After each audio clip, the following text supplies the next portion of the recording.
YouTube eh. Ano natin, sir? Ito lang sir, yung balikat ko, bali napahilot ko lang to, limang Huwag nyo lang sasabihin, ha? yeah. Basta manghihilot lang. Manghihilot lang. Eh, hindi Hindi madali-dali. Ano po ba nangyari sa inyo? Sumakit lang to bigla daw. Sir, bali... Ilang buwan na yan? Ilang araw na? Linggo? So, di ko alam kung ito rin yung dati. Kasi nung dati, nung basketball ako, nakagawin ko lang dati mga ito. Tapos after 10 years ko pa, napahilot na sa maayos na wala. Tapos dito lang, siguro mga March o April, sumakit na siya. 2024? Oo. Yun. Pati itong... Pero sadyang payat kayo. Hindi, pumayat na ako ngayon kasi nakasick leave na ako. Isang buwan ako may hindi nakapasok. Kaya nga, medyo... Oo. Taas ang sugar niyo. Taas ang sugar, basta ka nagkagamot kayo pa sa ano. Ano bang bukod doon? Ito, masakit ko talaga pag-ihiga po. Hindi, bukod doon sa frozen shoulder, ano bang tumataas sa'yo? Bukod sa sugar, ano pa? Hindi, yung sa baga ko. Meron akong ano sa baga, hindi nagagamot din ako sa baga. TB. Okay. Pero wala naman po sa sintomas. Hindi. Ayan na nga yung sintomas eh. Pag may sakit kayo sa TB, yung balikat nyo matutuyo, parang gumaganyan.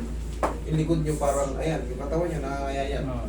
Yan ang ano ng TB. Kaya nga, tanong ko sa inyo kung ano yung pang ano ngayon. Tapos, pag tumataas ang sugar, ibig sabihin diabetic kayo.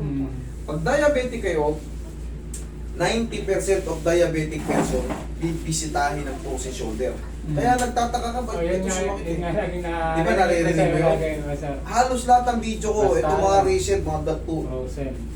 1 year mahigit na video ko. Oo. Nilabas ko yan kasi may bumisita sa ating doktor dito, ganyan din ang kaso, naayos ko. Yun nga, sinabi niya sa akin ganyan, 90% ng mga diabetic person, binibisita niyan. Okay? Tapos siyempre, kaya siyempre napapansin ko, kita nyo naman, nangangayayat si Sir. Hapis na hapis. Yung mga ugat niya talagang supposed to be. Dapat yan, hindi yan kita. Pero kita nyo, Mayat na payat din ako pero 76 ako dati. ngayon, Nung last na ano ko, 45 na, 46. 30 kilos. Grabe. Oo, ano lang yun. Laking thank you nun kung mga nagtalagang diet 30 kilos. Kasi pounds nga lang, tuwan-tuwa na sila eh. Pag 30 kilos na wala sa'yo, eh, magtatatalon ko talaga sa tuwa. Oh, grabe, hanger talaga. Oh. Pati yung dito, kala mo, lalabas na yung pakpak ko eh. Kaya nga sir eh. Sige sir. Pero magkaganon pa man, hindi naman nakakahawa ang tuberculosis. Huwag ka lang talagang makikipag Masasaway na. mouth to mouth. Okay. Pero yan, kahit yakapin mo yan si sir, hindi yan nakakahawa. Kaya nothing to worry. Eh, Yan ang mga nag-aalaga. Aray ko. Yung mga ano, nandito na rin yan. Tapos, hindi na ako makapagbato. sige, huwag ka muna ganyan. Ganyan ka lang muna, may gagawin na ako. Sige, sir. Pag-closing ko muna. Weak na yung mga ano ni sir eh. Based sa assessment ko eh, yung mga muscle niya, siyempre humina na rin kasi natuyo eh. Yung mga tendon mo, humina na, mga muscle mo eh. Dati, video pa ako dati. Ang ganda ng katawan ko. Sir, pag nagsabay yung TB at sugar, talagang pipirwisyo yung katawan mo yan, nangayayating ka yan. Sir, ang pinaka-the best yan, ma'am, gawin nyo to ha, celery, carrots, green apple, cucumber. I-blender nyo yan. Yan ang i-blend, oh. Celery, carrots, green apple, cucumber. Celery, carrots, green Asan na apple, ba yung cellphone? cucumber. Yan lang. Makaka-recover to si sir. Para maging healthy ulit yung ano mo. Liver mo. Kasi kahit wala kang frozen shoulder, kung naman inaatake ka ng TB, papayat ka talaga eh. Kita mo yung likod ni sir. Dito mo pa. Masakit na nga paghihiga sa ano, kailangan naka-kutsyon talaga. Sumasayad yan eh. Kita mo naman oh. Oh, hindi ito ni sir oh. Green apple. Dug. Yan ang mahirap pagka tinapahan ka sa may ano naman yan, nagagamot naman yan. Nagme-medication kayo? Nag-ano na ako. Mga 3 linggo na sa...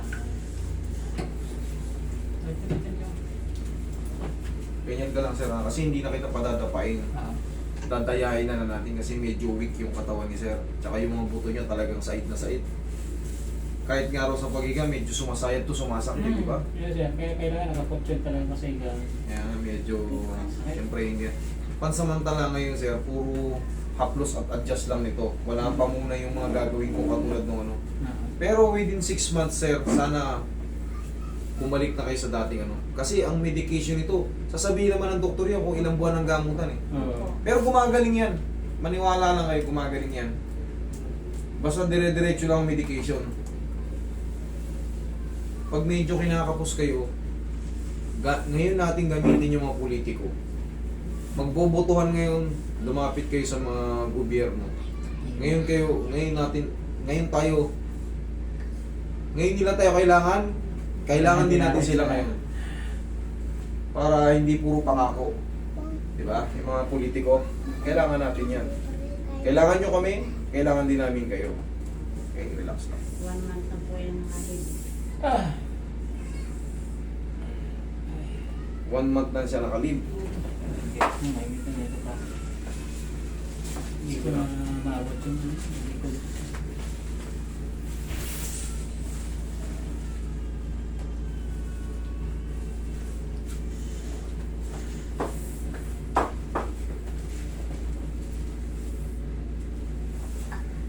Kanina ayaw maangat eh.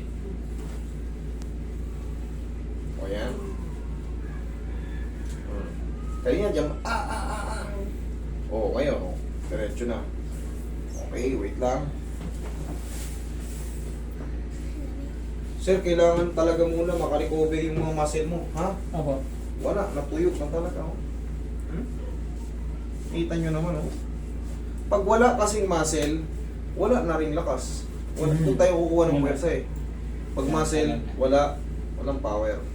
Kaya, celery, carrots, green apple, cucumber. 4 na yan. Tapos, pagka nagsasawa ka na sa lasa niyan, bumili ka ng honey. Yan kasi yung organic na pwedeng na may lasa na matamis. Mataas kasi sugar mo, hindi ka rin pwede sa mga matatamis talaga.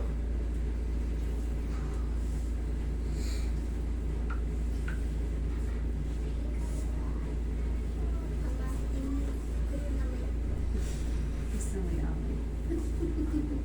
Tao. Sarap, no? Mawawala yung sipon mo, be. Luluwag yung paghinga mo. Nakakadawag sa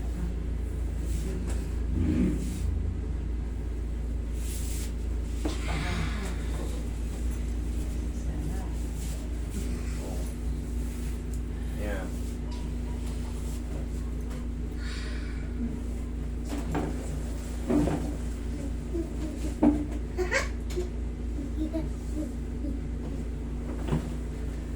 Ma'am, pansamantala, yun lang po muna yun. Kasi ito, hindi ito saklaw pa ng hilot yung sa baga.